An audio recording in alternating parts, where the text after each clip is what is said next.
ګل چاهت تاسو ټول به پیژنئ چې ټیک ټاک باندې به ډېره زیاته هغه ویډیوګانې به جوړولې او ډانس به یې کوو، ډانسره وه او نور داسې غیر اخلاقي هغه کارونه به یې کول. خو الله پې فضل وکړو، رحم یې پې وکړو چې الله په خپله لاره کې هغه قبول کو او 4 میاشتې ولګولې. اوس یې د ګل چاهت نه نوم هم بدل شو، معاویه نوم دی د هغه، او 4 میاشتو نه بعد اوس واپس راغلی دی او ځای په ځای باندې د الله توحید بیانوي، د الله بړایي بیانوي، د پیغمبر د طریقې پرچار کوي. راځئ د هغې یو بیان وګورو. محمد معاویه دی په دې علاقو ته به موږ ګډېدو له به راتلو، شڼېدو له به راتلو او نن چې کوم دی موږ د الله د رسول خبرې له راغلي یو. دا ګپ نه دی، دا ټوکې نه دي، ټول به مرو. مرګ حق دی، بختور انسان هغه دی، کامیاب ترین انسان هغه دی چې 4 فوټه ځای لپاره تیاري وکړي. قبر چې کوم دی، قبر د تیارو کور دی، قبر ډېر تنګ دی، قبر د یوازو کور دی او انسان په دې 3 شیانو کې ډېر زیات یریږي. مهرباني وکړئ، تاسو ته خو زه دا نشم ویلی چې زما په شانتې جوړ شئ. زمونږ څه قربانیان دي، قربانیان خو زمونږ پیغمبرانو ورکړي دي چې خلکو به په ګټو باندې وویشتو، دومره به وویشتو چې هغې به بېهوشه شو، د هغې پڼۍ مبارکې به د وینو نه ډکې شوې. نو الحمدلله ما باندې الله پاک رحم وکړو، عمره مې وکړه. عمرې نه پس اجتماع ته لاړم، اجتماع له الله پاک 3 ورځې له قبول کړم، بیا 10 ورځې له قبول کړم، بیا 40 له قبول کړم، بیا 4 میاشتې له قبول کړم. دا د اوساسه مخامخ باندې ناست یم. هغه ورځ وه چې زه ووتم الله په لاره کې، هغه ورځ ده چې نن واپس رالم. اور حدیث شریف مفهوم دی که چېرې تاسو خلک د دین کار نه کوئ، دین خو د چا محتاجه نه دی چې دین د چا محتاجه دی.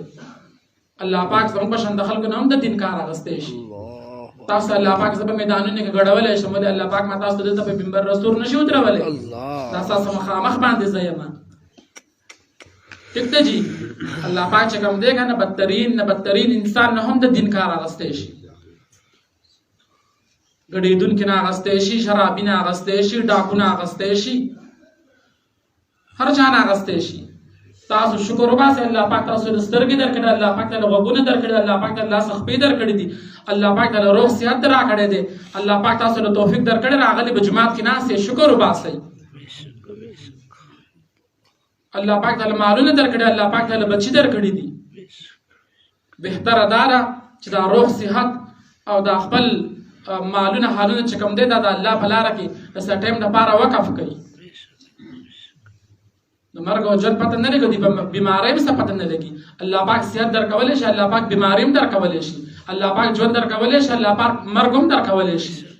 د مرګ چاته دا نه وایي چې زه در روان یم، بیماري چاته دا نه وایي چې زه در روان یم. که ته د جومات نه بهر ووتی او ګاډي ووهلی نو که مړه کېږئ هم نه، خو چې لاس او خپې هم کټ شي او دا ټول مال هر در باندې ولګي او بیا د الله په لاره کې اوس دی خلک څه وایي یاره د ټکۍ درک ورسره نه لګي، اوس دا د الله په لاره کې اوس دی، نو بیا به هغه عزت نه وي چې سره دا پیسې سره هم دي، دا مال حال سره هم دی او دا صحت سره هم دی.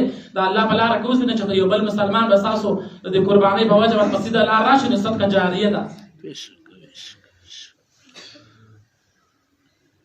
مهرباني وکړئ چې د مرګ او ژوند بالکل څه پته نه لګي او الله پاک صحتونه درکړي دي. الله پاک تاسو ته پته شته چې الله پاک موږ ته دا سترګې راکړي دي، په یو سترګې موږ ته سترګه کې الله پاک موږ ته 13 کروڑ کیمرې اچولي دي، په یوه سترګه کې، په بله سترګه کې 13 کروڑ کیمرې. الله پاک موږ ته په دې غوږونو کې قسمه قسم سپیکرې اچولي دي، الله پاک موږ ته په دې ژبه کې څومره ذایقې اچولي دي، الله پاک موږ ته په دې خپلو کې چې کوم دی موږ په دې پتلو کې الله پاک نه محتاج، الله پاک موږ ته محتاج نه دی. دا چې کوم دی دا الله پاک موږ د عبادت لپاره راکړي، موږ د ګډېدو شڼېدو لپاره نه دي راکړي. دا خپې موږ له الله پاک راکړي چې موږ په جومات ته لاړ شو الله پاک عبادت وکړو، دا موږ له الله پاک د ګډېدو لپاره نه دي راکړي. دا غوږونه الله پاک موږ له د ګانو بجانو لپاره نه دي راکړي. دا الله پاک موږ له د خپل تلاوت لپاره راکړي چې موږ پېښې خبرې واورو. دا جواب موږ له الله پاک دې لپاره نه دي راکړي چې موږ د خپل مور پلار نافرمانیانې وکړو، د علماو نافرمانیانې وکړو، د الله پاک نافرمانیانې وکړو. دا الله پاک موږ له خپل ذکر اذکار دپاره راکړي دي. نو کله به سمیږو؟ د قیامت په ورځ به سمیږو که نه اوس به سمیږو؟ اوس به سمیږو انشاءالله. ارادې وکړئ، اراده باندې نیکي ده. د قیامت په ورځ باندې څوک هم په کار نه راځي.